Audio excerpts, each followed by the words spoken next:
জামাই, হ্যাঁ শ্বশুর আব্বা। বাবাজি শুনলাম তুমি হলে জমি রাখছো। হ আব্বা, রাখছি। কতনি জায়গা রাখছি, এটা একটা বাড়ি করবার লাগি। বাবাজি, তাহলে জমিটা রাখলা যে তোমাদের বাড়ি থেকে কতটুকু দূরে? শ্বশুর আব্বা, ওই যে মুরুকটা দেখতেছেন না, সেই মুরুকটা যতনি দূরা না, জায়গাটাও আমার বাড়ি থেকে অতনি দূরাই। বাবাজি, হ্যাঁ একটা কথা কইতাম, রাগ করবা নাকি? না শ্বশুর আব্বা, কি কবেন আপনার কথা কইলে আমি রাগ করতাম কে? না, এই যে তুমি যখনই আমাদের এখানে আসো বেড়াইতে, আসলে দেখি একটা বেচাবি পরে আসো, ঘটনা কি বুঝলাম না তো। মাঝে মাঝে বেটা এগুলো বদলে এমন যায় না। আচ্ছা, আমি একটা কথা কই, আপনি আবার রাগ করেন না যে এই যে বিয়ার ভরে থাকিয়া আপনার বড় ছেলে রে খালি আপনার বাড়িতে লয়ে যায় কে? শ্বশুর আব্বা পাল্লা দিবার পারেন না? প্রতিদিন খালি এক সেরি দেন বড়টারে। না বাবা, তুমি পোশাক ঠিক আছে, ভালো লাগে, সাদা কাপড় এমনিও ভালো, ঠিক আছে বাবা। এখন মা রান্না বান্না হয়েছে? হইতেছে। শ্বশুর আব্বা, হ্যাঁ, এই যে মুরুখটা যে দেখা যা, এই মুরুখটা কি আপনার? এই হ্যাঁ, আমি কই তো। শ্বশুর আব্বা, আমার না আবার ঘটনা হয়েছে, মুরগের গুস্তটা খুব প্রিয়, আমি আবার মুরগ খাইতে খুব পছন্দ করি আব্বা। তে শ্বশুর আব্বা, আমি যে সময় কালকে বাইতে আইছি না, এই সময় আঙ্গর আম্মা এই যে এর মুছে মুছে দুইটা মুরগ জমাইরে আমার খাওয়াইয়া দিছে। তবে মুরগের গুস্ত আমার খুব প্রিয়। এই যে মুরগটা দেখতেছেন না, এই মুরগটা হইলো চলবো। শালার পর জামাই তো এটা মুরগ খাইয়েই সারবো দেখা যায়। হ্যাঁ, মুরগের পিছনে তো ঠিক মতো লাগছে। ডাক মুরগ তোরা জন্মের খাওয়ানি খাওয়া জামাই। আসলে মুরগ তুমি একটা সাইজেরই, কিন্তু সমস্যাটা হলো এটা আমি তোমার খাওয়াইতে পারবো না, কারণ এটার চরিত্র ভালো না। এই মুরগ কি করে জানো, এইবারই যায় সেইবারই যায়, মাঝে মাঝে দিই বাথরুম ওই যে পায়খানা আর কি, কেন যায় ঢুকে যায়। এই এই চরিত্র খারাপ মুরগি আমি বাবা তোমারে খাওয়াইতে চাইতেছি না আর কি।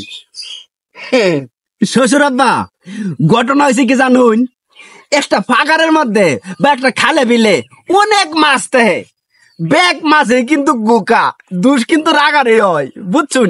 এত সমস্যা নাই, মুরগি বা মুরুগ এরা কিন্তু তো খাইতেই পারে, এরা গুনা হইলে খাইলে আবার এরা ফেট ভরে না, বুঝছুন? শালার জামাই মুরগ কেটে খাইয়েই সারবো নাকি? হ্যাঁ, খালি কথারে পেছে পেছে করে ঘোরায়। মুরগ মুরগ তোর জন্মের খাওয়ানি খাও। শ্বশুর আব্বা, হ্যাঁ, আম নাকি কিছু ভাবতাছুন নাকি? না বেটা, ভাবতাছি না। এ রূপা, রান্না বান্না কত দূর হয়েছে? দেখ দেখ দেখ তাড়াতাড়ি। যেতেছে আব্বা, আমি এখন দেখতেছি। আচ্ছা শ্বশুর আব্বা, একটা কথা কই, কও। এই যে মুরুগটা যে দেখতাছুন, এই মুরুগটা মনে করুন যদি আজকে জব করুন, তাহলে আনুমানিক কতানি গুস্ত হইতে পারে? বুঝলাম না বেটা, তোমার নজরটা খালি মুরগের দিকে যাইতেছে কি লিখা? আরে এই মুরগ তো ভালো না, কইলাম না। শোনো, রান্না বান্না পরে শেষ হয়ে যাইতেছে, ওখানে ভাত খায়া দুই হরে জামাই বাজারে যাইতে হইব। শ্বশুর আব্বা, এর চরিত্র বালা না, এর ব্যবহার বালা না, এর এই দুনিয়াতে কেউ তাই কি লাভ আছে? আর মানুষের দুর্নাম করবো, তো এর সাথে জব দে আলাই। বুঝছি বুঝছি বেটা, তুমি মুরগের দিকে ভালো করে নজর দিছ। শোনো, হ্যাঁ এই মুরগ কিন্তু আমার না, তোমার শাশুড়ির না, মুরগটা কিন্তু তোমার শালির। শ্বশুর আব্বা, তাইলে তোর বেশি ভালো হয়েছে। মনে করুন এই মুরুগটা যদি জবাই কইরা বালা মতন কষায়া রাইন দিয়া যদি আমারে দেন, তাইলে এই মুরুগটা খায়া যদি আমি বারোই, আমার শালির লাগি নগদ জামাই ঠিক করে আলতাম। আব্বা, হ্যাঁ, রান্না শেষ, খাইবার চলো। রান্না শেষ, হ্যাঁ। চলো আচ্ছা, বাবাজি। শ্বশুর আব্বা দাঁড়াই, আমার শাশুড়ি কি রান্না বাড়া করছে আমার লাগি? নাইলা শাক ভাজি, লগে লাল মুরগ ভাজি। লাল মুরুগ বাজি? হ্যাঁ। আমি মুরুগ দেখলাম এটা লালে হলুদ মিলাইয়া, এটা ও হন করতেছে এই যে মুরুগ। আমার শ্বশুরি কইলো মুরুগ একটাই, তাহলে মুরুগ কই ভাইলো? দুলা ভাই, হ্যাঁ, এই মুরগ এই মুরগ না, কোন মুরুগ? এই মুরগ হচ্ছে লম্বা লম্বা, লাল লাল, ভাজা খায়। লম্বা লম্বা লাল লাল, তার মানে পাকিস্তানি মুরুগ? আরে পাকিস্তানি না, না।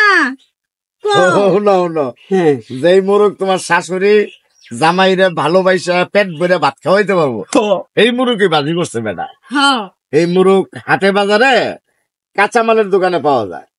কাঁচা মালের দোকানে পাওয়া যায়। তুমি যে শাকের লগে বেশি বেশি ভাত খাইতে পারো এটা তো তোমার শাশুড়ি জানে, এর লেগে শাকের সাথে ওই লাল মুরগটা ভাজি করছে, বুঝছো? পেট বইরা ভাত খাইতে পারবো বেটা আজকে। শ্বশুর আব্বা, হ্যাঁ, আমি আগে শাক দিয়ে ভাত খাইতে পারছি, এখন আমি মুরুখ ছাড়া খাইতে পারি না। মুরগ ছাড়া খাইতে পারো না? না, আর আপনি যারার কথা কইতেছুন কাঁচা মালের দোকানে পাওয়া যায়, এটা তো শুকনা মরিচ। আরে হ বেটা, এটাই তো লাল মুরগ। চলো পেটটা বইরা সেটা ভাত খাইয়া এরপরে যে বাগা। শ্বশুর আব্বা, শ্বশুর আব্বা, আমি বাড়িতে যাইগা, খুব ঝামেলা আছে, বাড়িতে পরে আয়ামনে। কে বাবা, তোমার পেটের সমস্যা? আমার বংশ জামাই, হ্যাঁ ওই বলে মুরগটা খাইবই, না খেয়ে যাইতো না। হ্যাঁ, জন্মের খাওয়ান খাওয়াইছি। আয় হায় মাইয়া, পালের জায়গাত বিয়া হচ্ছি, পালের জায়গাত বিয়া হয়ে আমার জীবনটা ভাইসে গেছে। আমি তো খালি এই মুরুখটাই খাওয়াইবার চাইছিলাম, আমারে খাওয়াইলো না। শালার শ্বশুর, তুই খালি আমার ভাই যাইস, আরেকদিন তোরে সেবা বদ্ধতা ভাত খাওয়াইয়া দেন। চুপ পানির ভাই আমার শ্বশুর।